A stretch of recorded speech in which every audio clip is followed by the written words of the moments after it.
আজকে ছাত্রদেরকে পড়াশোনার ব্যবস্থা করতে হবে। হাজার গরিব মেধাবী উচ্চশিক্ষায় শিক্ষিত হতে পারে না। অর্থের জন্য রাষ্ট্রকে অবশ্যই প্রত্যেকটা ছাত্রের জিম্মা গ্রহণ করতে হবে। রাষ্ট্র একজন ছাত্রের পড়াশোনার ব্যবস্থা করবে, সমস্ত জিম্মাদারি থাকবে রাষ্ট্রের। ব্যক্তিগত কোনো টাকায় কোনো ছাত্র যেন পড়তে না হয় সেই ব্যবস্থা রাষ্ট্রকে করতে হবে। আমি আজকে লিডারদেরকে বলবো, মালয়েশিয়ার প্রেসিডেন্ট মাহাথির মোহাম্মদ অসুস্থ, তাকে অপারেশন করতে হবে। সবাই পরামর্শ দিয়েছেন আমেরিকা যান, ইংল্যান্ড যান, অপারেশন করেন। তিনি বলেছেন না, আমার দেশে হসপিটাল করো, আমি এখানে চিকিৎসা করব, অন্য জায়গায় আমি চিকিৎসা করব না। আজকে এই দেশের লিডারদেরকে বলবো, তোমরা বাহিরে চিকিৎসা নাও, কিন্তু আমাদের দেশের হসপিটালের অবস্থা কি? 12টা বাজিয়ে দিয়েছো, এখানে কোনো চিকিৎসা বলতে কিচ্ছু নাই। প্রত্যেকটা লিডারকে বাংলাদেশে চিকিৎসা নিতে হবে, তাহলে ইনশাআল্লাহ আমাদের হসপিটালগুলি উন্নত হবে। আপনারা দেখেছেন এদেশের প্রত্যেকটা লিডারের সন্তান বাহিরে পড়াশোনা করে, সমস্ত সন্তান বাহিরে পড়াশোনা করে, অথচ আমাদের গরিব সন্তানরা এদেশে পড়াশোনা করে। ওয়ালাইকুম রহমতুল্লাহি ওয়া বারাকাতুহু। নাহমাদু ওয়া নুসাল্লি আলা রাসূলিহিল কারীম, আম্মা বাদ। ফাআউযু বিল্লাহি মিনাশ শাইতানির রাজীম। বিসমিল্লাহির রহমানির রহিম। ওয়া তিলকাল আইয়ামু নুদাবিলুহা বাইনান নাস।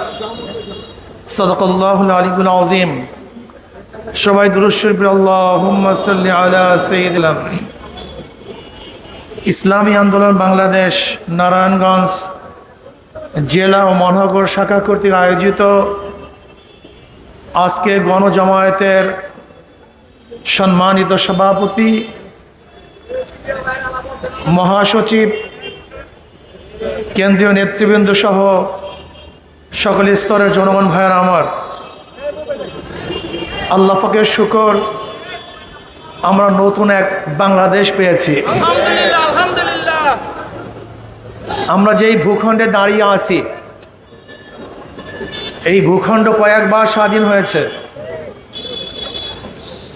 এক সময় ব্রিটিশ এদের শোষণ করেছিল। ব্রিটিশদের বিরুদ্ধে এদেশের মানুষের যা যা আছে সব কিছু নিয়ে ঝাঁপিয়ে পড়ছিল। আমরা ব্রিটিশকে এদেশ থেকে তাড়াতে বাধ্য করেছিলাম। আমরা স্বাধীনতা পেয়েছিলাম, ভেবেছিলাম আমরা স্বাধীন পাব, আমরা মুক্তি পাব, শান্তি পাব। কিন্তু না, আবার বৈষম্য শুরু হয়ে গেছে। সংখ্যাগরিষ্ঠ হিন্দুরা মুসলমানদের অধিকার ফিরিয়ে দিতে পারে নাই। এর জন্য তৎকালীন সময় মুসলমানরা চিন্তা করেছিল যে মুসলমানদের জন্য আলাদা একটা ভূখণ্ডের প্রয়োজন। আন্দোলন সংগ্রাম করে 47-এ স্বাধীন হয়েছিলাম। পাকিস্তান নামে একটা দেশ, একটা ভূখণ্ড আমরা পেয়েছিলাম। ভেবেছিলাম এবার শান্তি পাবো, মুক্তি পাবো, স্বাধীনতা অর্জন করব। কিন্তু দেখলাম পশ্চিম পাকিস্তানের লোক পূর্ব পাকিস্তানের সাথে মর্যাদা, তাদের অধিকার ফিরিয়ে দিতে পারে নাই। এর জন্য আবার তাদের বিরুদ্ধে আন্দোলন সংগ্রাম করে 71-এ আমরা বাংলাদেশ অর্জন করেছিলাম। ভেবেছিলাম এবার শান্তি পাবো, মুক্তি পাবো, বৈষম্য থাকবে না। কিন্তু 75 পর্যন্ত বাকশাল কায়েম করে এদেশের মানুষের কণ্ঠকে রুদ্ধ করা হয়েছিল, স্বাধীনতা হরণ করা হয়েছিল। আবার মানুষ ক্ষিপ্ত হয়ে 75-15 আগস্টের ঘটনা ঘটিয়ে ভেবেছিল মানুষ শান্তি পাবে, মুক্তি পাবে। কিন্তু এরপরে আমরা দেখলাম আমরা শান্তি পাই নাই, মুক্তি পাই নাই। যারা স্বাধীনতার পরে এই 53 বছর পর্যন্ত যারা শাসন করেছে, তারা আসলে মানুষের অধিকার ফিরিয়ে দিতে পারে নাই। এদের স্বাধীন হয়েছিল 3টে স্লোগানের ভিত্তিতে: সাম্য, মানবিক মর্যাদা, সামাজিক ন্যায় বিচার। কিন্তু এই 53 বছরে সাম্যতা মানুষ দেখে নাই। সাম্যতা কি মানুষ জানেও না। সাম্যতার অর্থ কি তা মানুষ জানেও না, ভুলে গেছে। এদেশ কোন স্লোগানের ভিত্তিতে স্বাধীন হয়েছিল তাও আমরা জানি না। সাম্য, সবাই সমান, বাংলাদেশের নাগরিক, সবার অধিকার সমান, বাকশক্তির অধিকার সমান, চাকরির অধিকার সমান, ব্যবসার অধিকার সমান, কথা বলার অধিকার সমান, চলার অধিকার সমান, বাসস্থান সমান, চিকিৎসা সমান, শিক্ষা সমান, অন্ন বস্ত্র সমান। কিন্তু সাম্যতা বাংলাদেশে মানুষ দেখে নাই, চিন্তাও করে নাই। মানবিক মর্যাদা আজকে নেতারা, ধনট্টরা একটা কুকুরকে নিজের হাতে খাওয়িয়ে দেয়, বিছানায় তুলে। কিন্তু আশরাফুল মাখলুকাত, এই মানব সন্তানকে, এই নর পিপাসা শান্তি দিতে পারে নাই, মর্যাদা দিতে পারে নাই। তাদের সাথে জানোয়ারের চেয়েও খারাপ আচরণ করা হয়েছে। মানবিক মর্যাদা প্রতিষ্ঠিত হয় নাই। সামাজিক ন্যায় বিচার ভেবেছিলাম সবার জন্য বিচার সমান হবে। কে দল করে, কে দল করে না, কে গরিব, কে ধনী, কে শিক্ষিত, কে মূর্খ, কে বড় লোক, কে ছোট লোক, কে কুলি আর কে মালিক। না, যে ব্যক্তি অন্যায় করবে তার বিরুদ্ধে রায় যাবে, আর যে ব্যক্তি অন্যায় করবে না সে যতই আমার শত্রু হোক না কেন সে মুক্তি পাবে। কিন্তু এই সামাজিক ন্যায় বিচার আমরা দেখি নাই। আমরা কি দেখেছি? যারা দল করবে, যত বড় খুনি হোক, তারা খোলা আকাশের নিচে ঘুরবে। আর যারা দল করবে না, তারা যত বড়ই নিরীহ হোক না কেন, নিরপরাধ হোক না কেন, তারা আয়নাগরে ধুকে ধুকে মরতে হবে। আমরা কি দেখেছি? ওই টেরা তথাকথিত বিচারক মানিকের মতো লোক যদি বিচারের আসনে থাকে, সেই বিচারালয় কি অবস্থা হয় আল্লাহ পাকই ভালো জানেন। সেখানে ন্যায় বিচার ছিল না। সরকারি দলের ইঙ্গিতে বিচারের কার্য পরিচালনা হতো। যেইভাবে আদেশ আসতো সেইভাবে রায় হইতো। এর নাম সামাজিক বিচার নয়, ন্যায় বিচার নয়। আমরা চাই সাম্য, আমরা চাই মানবিক মর্যাদা, আমরা চাই সামাজিক ন্যায় বিচার। এই আশরাফুল মাখলুকাত, সর্বশ্রেষ্ঠ আল্লাহ পাকের মাখলুক, যাদেরকে সৃষ্টি না করলে আল্লাহ পাক কিছুই সৃষ্টি করতেন না। আল্লাহ পাক রব্বুল আলামিন সমস্ত মাখলুককে আশরাফুল মাখলুকাতের গোলাম বানিয়ে দিয়েছেন। সূর্য আমাদের গোলাম, আসমান আমাদের গোলাম, জমিন আমাদের গোলাম, পানি আমাদের গোলাম, বাতাস আমাদের গোলাম, গাছ আমাদের গোলাম, মাছ আমাদের গোলাম। এই আশরাফুল মাখলুকাতের খেদমতের জন্যই আল্লাহ পাক বলেছে খুলিকা লাকুম মা ফিল আরদি জামিয়া, সব কিছু তোমাদের জন্য আর তোমরা আমাদের জন্য, আমার জন্য। আজকে সেই আশরাফুল মাখলুকাতের মর্যাদা নাই। আমরা কি দেখেছি? আজকে আশরাফুল মাখলুকাত, এই মানুষ, হাজারো মানুষ এক মুঠা খাদ্যের জন্য ডাস্টবিনে কাক এবং কুকুরের সাথে লড়াই করে। এই আশরাফুল মাখলুকাত খোলা আকাশের নিচে জীবন যাপন করে। এই আশরাফুল মাখলুকাত আজকে বিনা বস্ত্রে ঘুমিয়ে থাকে। এই আশরাফুল মাখলুকাত রাস্তায় ঘুমিয়ে থাকে। এই আশরাফুল মাখলুকাত বিনা চিকিৎসায় মারা যায়। এই আশরাফুল মাখলুকাত তাদের অন্ন নাই, বস্ত্র নাই, ঘর নাই, বাড়ি নাই, চিকিৎসা নাই, দেখতে চাই না। এই আশরাফুল মাখলুকাতের জন্য সব কিছু বরাদ্দ করতে হবে, তাদের জন্যই সব কিছু বরাদ্দ করতে হবে, তাদের সুবিধার জন্যই রাষ্ট্রকে পরিচালনা করতে হবে। আজকে আমরা কি দেখেছি? বৈষম্য, শ্রমিকদের ন্যায্য বিচার নাই, শ্রমিকদের ন্যায্য বেতন নাই, শ্রমিকদের সাথে জানোয়ারের মতো আচরণ করা হয়। এইটা আমরা দেখতে চাই না।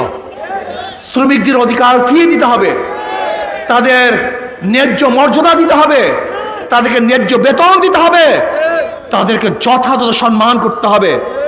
আজকে রেমিটেন্স যোদ্ধা যারা বাংলাদেশে টাকা প্রেরণ করে, আমার বিদেশের ভাইরা যারা কষ্ট করে মাথার ঘাম পায়ে ফেলে আমাদের দেশের টাকা পাচার করে, আর আমাদের দেশের চোর এবং ডাকাতরা সেই টাকা বিদেশে পাচার করে।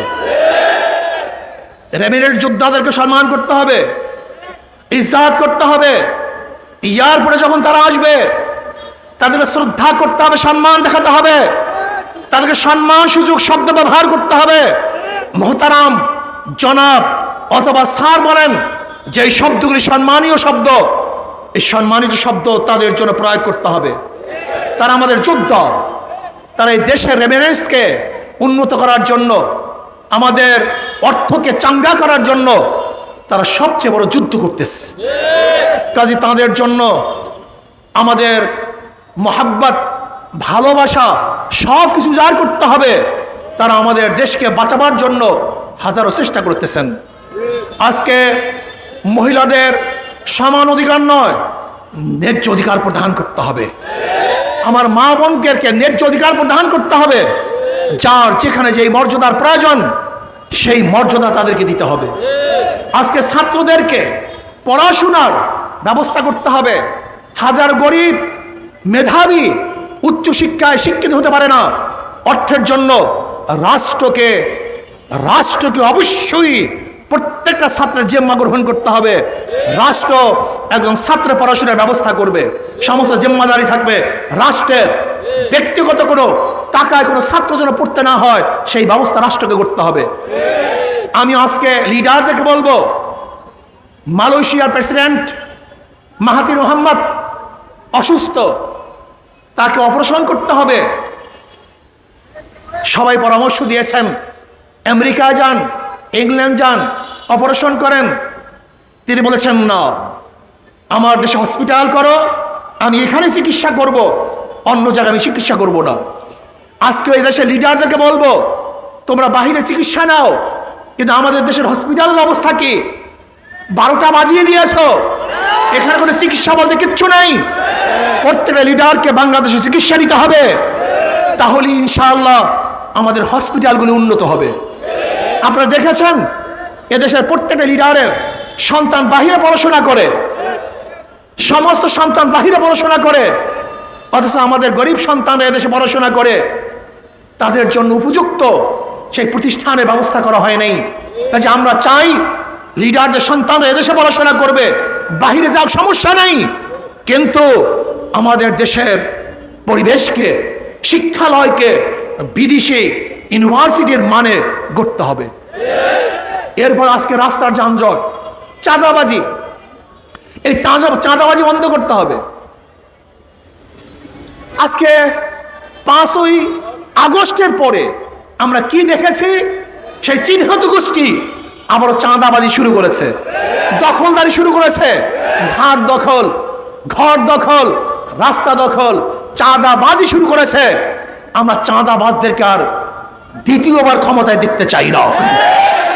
চাঁদা মুক্ত বাংলাদেশ চাই, সন্ত্রাস মুক্ত রাজ্য বাংলাদেশ চাই, ধর্ষণ মুক্ত বাংলাদেশ চাই, জুলুম মুক্ত বাংলাদেশ চাই।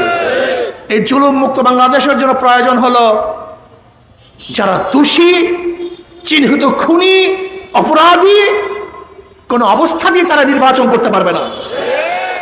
পিআর সিস্টেমে নির্বাচন চাই, সংখ্যানুপাত হারে নির্বাচন হবে।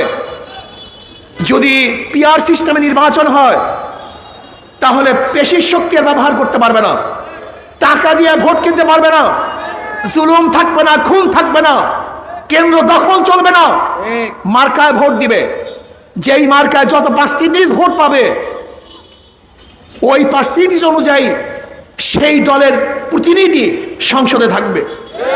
ধরে নেন যদি হাত পাখা মার্কা 30% ভোট পায়, তাহলে 100 জনের মধ্যে 100%-এর মধ্যে 30%-এ যতগুলি সিট, সেই পরিমাণের সিট তারা সংসদে যাবে।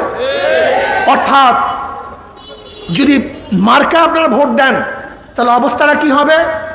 দল নির্ধারণ করবে কাকে সংসদে পাঠাতে হবে, দল নির্বাচন করবে কোন ব্যক্তিকে সংসদে পাঠাতে হবে।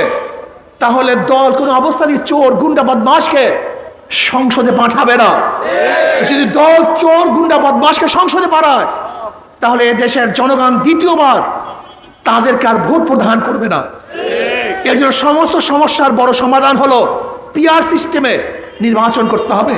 আমরা মার্কায় ভোট চাই, ব্যক্তিকে ভোট দিতে চাই না। যে যত পার্সেন্টেজে ভোট পাবে ওই পার্সেন্টেজ অনুযায়ী তাদের প্রতিনিধি সংসদে থাকবে। তাহলে বাংলাদেশের সমস্ত জনগণের একটা সরকার হবে, সমস্ত জনগণের প্রতিনিধি থাকবে। তাহলে সবার ভোট কাজে লাগবে, সবার প্রতিনিধি যখন কথা বলবে তখন এটা গণমানুষের সংসদ হবে আর গণমানুষের উপকার হবে। সেখানে হিন্দুরাও কিন্তু পার্সেন্টেজ অনুযায়ী তারা বিশাল একটা সংখ্যা, তারা সংসদে যেতে পারবে।